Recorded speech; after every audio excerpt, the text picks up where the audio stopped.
ভাবে দায়িত্ব পালন করেছে এবং সবাই কেউ কোনো বিশৃঙ্খলা তৈরি করার প্রশ্নে আসে এবং আপনি এটা বারবার প্রশংসা করেছেন। তো সর্বশেষ সময় স্যার আপনি দেখবেন সারা দেশে বিচ্ছিন্ন ঘটনা ঘটেছে, কিন্তু এই ঢাকা বিশ্ববিদ্যালয়ে বিএনপির নামে তারা তারেক রহমানের নামে বিনা কারণে তাদের সাথে কোনো সম্পৃক্ততা নেই, তাদের জন্য বাজারে গালি দেওয়া হয়েছে। তো স্যার এই বিষয়ে স্যার আপনি কখনো কোনো বক্তব্য রাখেন না, স্যার ঠিক আছে আপনাকে জামাতে ইসলামী এবং এই ছাত্র শিবির যে দেশের পক্ষের শক্তিরা আজকে আবারও তা প্রমাণ করে দিয়েছে। সাধারণ শিক্ষার্থীদের ভোট দিয়ে তারা ডাকসু নির্বাচন সম্পন্ন করবে, সেখানে তারা প্রতিটি গেটের সকাল থেকে তারা অবশ্যই ভিন্ন উদ্দেশ্য রয়েছে। এক্সট্রিম মশার কয়েল প্ল্যান্ট ফাইবার দিয়ে তৈরি, তাই সহজে ভাঙে না, সুগন্ধিযুক্ত ও নিরবিচ্ছিন্নভাবে জ্বলে। ডেঙ্গু, চিকুনগুনিয়া বাহি সহ যে কোনো মশার বিরুদ্ধে দেয় এক্সট্রিম সুরক্ষা। এখন স্যার আমরা আজকে আনুষ্ঠানিকভাবে স্যার রাখতে পারবেন না স্যার, আনুষ্ঠানিকভাবে আমরা দীর্ঘদিন শুরু করেছি এবং আপনি স্যার যখন দায়িত্ব নিলেন স্যার, তারপরে আপনাকে যিনি পাহারা দিয়ে রেখেছেন তিনি আজকে ভিপিকিনি রেস্ট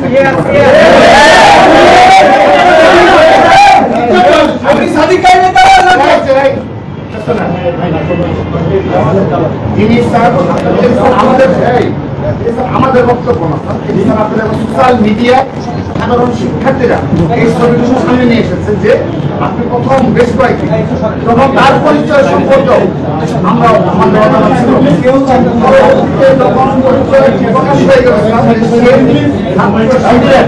ঢাকা বিশ্ববিদ্যালয়ের সভাপতি ছিলেন, এরপর থেকে সে আপনার পেছনে আর যায়নি, অন্যভাবে আপনার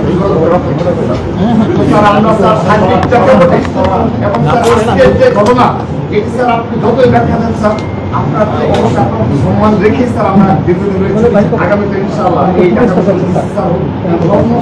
আমাদের যারা শ্রদ্ধা শিক্ষকদের সম্মান রেখে ছাত্রদের ক্যাম্পাসে রাজনীতি করবে, কিন্তু বাংলাদেশের সার্বভৌমত্বের প্রশ্নে, মুক্তিযুদ্ধের প্রশ্নে এবং এই ধরনের সন্ত্রাসী কর্মকাণ্ডের বিরুদ্ধে ছাত্রদল অতীতে যেভাবে রাজপথে ছিল, আমরা ঠিক এভাবে আমাদের প্রতিবাদ অব্যাহত রাখবো।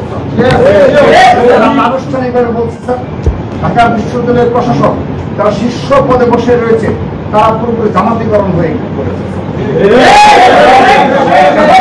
দুর্বল এবং জামাত ইসলামী দ্বারা নিয়ন্ত্রিত স্যার। আমরা এটা স্পষ্টভাবে আজকে আমাদের ব্যাখ্যা দিয়ে গেলাম যে ঢাকা বিশ্ববিদ্যালয়ের প্রশাসনের শীর্ষ ব্যক্তিরা জামাত ইসলাম দ্বারা নিয়ন্ত্রিত এবং তাদের সঙ্গে সরাসরি যোগসূত্র রয়েছে। আমি সর্বশেষ স্যার একটি প্রমাণ দিয়ে আমি আমার বক্তব্য কি বলছি স্যার, সেটি হলো স্যার আপনি সর্বশেষ SM ফর এগেইনস্টে যে মামলা করা হয়েছে স্যার, সেখানে ঢাকা বিশ্ববিদ্যালয়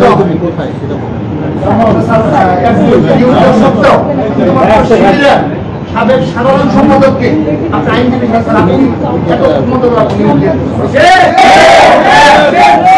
মুখপাত্র হয়ে দাঁড়ালেন স্যার, মুখপাত্র ঢাকা বিশ্ববিদ্যালয় কখনো কখনো স্যার যারা বিশ্বাসী নয় এবং স্টিল নাও বিশ্বাসী নয় তারা কখনো স্যার ঢাকা বিশ্ববিদ্যালয় হতে পারে না স্যার। স্যার সেজন্য স্যার আমরা শুরু থেকে আপনার নিয়োগ থেকে আজকের দিন পর্যন্ত আমরা সিদ্ধান্ত গ্রহণ করেছি স্যার জামাতিকরণের প্রশাসন, আমরা এই প্রশাসনের বিরুদ্ধে যে কোনো সময় আমাদের আন্দোলন অব্যাহত রাখতে হবে। আমরা স্যার আজকে জামাত ইসলাম যে কি রয়েছে সামান্যতম কোনো অনাকাঙ্ক্ষিত ঘটনা ঘটে এটি শুধুমাত্র জামাত ইসলাম এবং স্যার আপনাদের আনুষ্ঠানিকভাবে এই জামাত ইসলাম যে সন্ত্রাসী সংগঠন আজকে আবারও প্রমাণ দিয়েছে তাদের বিনা কারণে তারা আজকে সশস্ত্র অবস্থায় তাদের সংস্থা নিয়েছে। কেন? এর ব্যাখ্যা পুলিশ, গোয়েন্দা সংস্থা এবং আপনার জামাত ইসলাম এটা আমরা দাবি জানাই গেলাম স্যার। যদি জামাত ইসলামের কাছ থেকে আনুষ্ঠানিকভাবে তাদের কাছ থেকে বক্তব্য আমরা না পাই এবং কেন স্যার আপনাদের কাছে সরি না বলে আইন শৃঙ্খলা বাহিনী যথাযথ পদক্ষেপ গ্রহণ না করে আমরা পরবর্তী সিদ্ধান্ত